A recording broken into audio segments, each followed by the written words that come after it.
Have you ever thought, I am so good at getting so much done at one time? Oh, I am just a master multitasker. Have you thought you can juggle better than some of the professionals? I love that. Well, as a matter of fact, today's quote is from Sharon Stone, and she says, I drive with my knees. Otherwise, how can I put on my lipstick and talk on my phone? Oh, no. Well, welcome to Lipstick Leadership. This episode is the exact opposite of multitasking. This is all about single tasking and focus. Hi, I'm Debbie Lundberg of Presenting Powerfully. And I'm Meridith Alexander, CEO of Grit Mindset Academy. And this is a podcast where we empower women to create greatness through communication, resilience, and grit. Yes, we do. And talk about communication, Meridith. When we talk about multitasking, we are fooling ourselves. And I believe a few people out there will not love this at first. And yet I'm going to challenge all of our listeners to really think about when you are, and I determine it this way, and I'm looking forward to hearing what you have to say about it. If you have a person on the other end of something, in other words, someone who will receive an email or a phone call, or you're having dinner with, then no multitasking, because it really isn't multitasking. You've likely heard this said that it's been called switch tasking. Our brains have to switch from one thing to the other. So number one, out of respect for the other person who's ultimately going to be receiving or hearing your communication, give them your attention. And number two, you're not doing yourself any favors because your brain is racing. And when we race, we often misstep. And when we misstep, we often fall.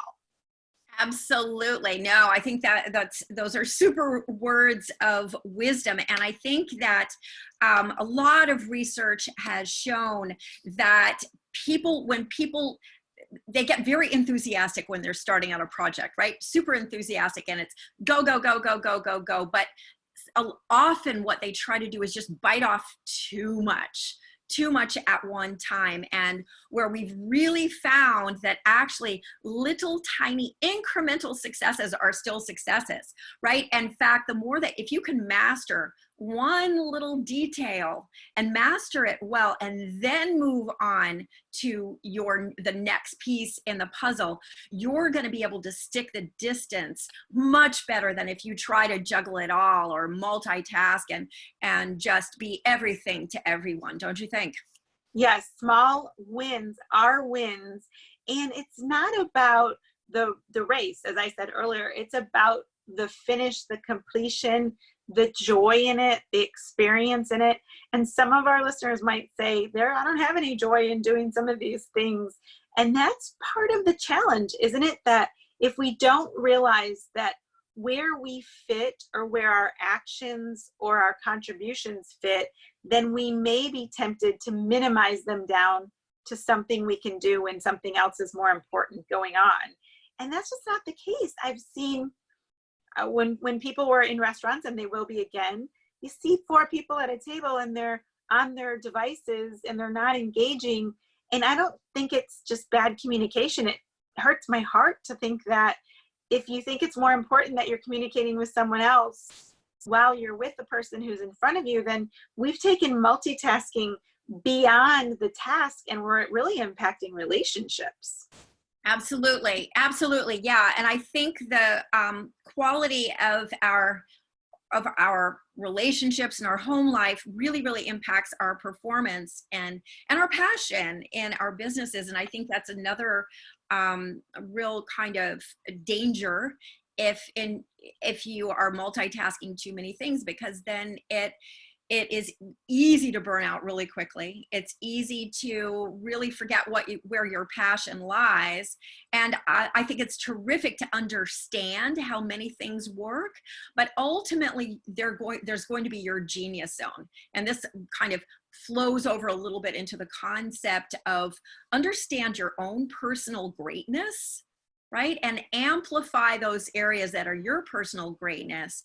But then be willing to look beyond yourself at the greatness of your team.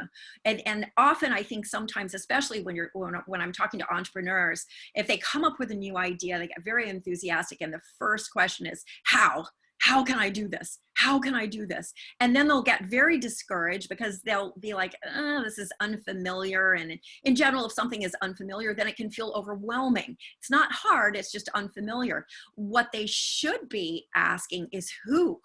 Who do I know who's already done this? Or who do I know who this is their genius zone? And together we can fuse our two greatnesses, and then it's limitless at that point, right?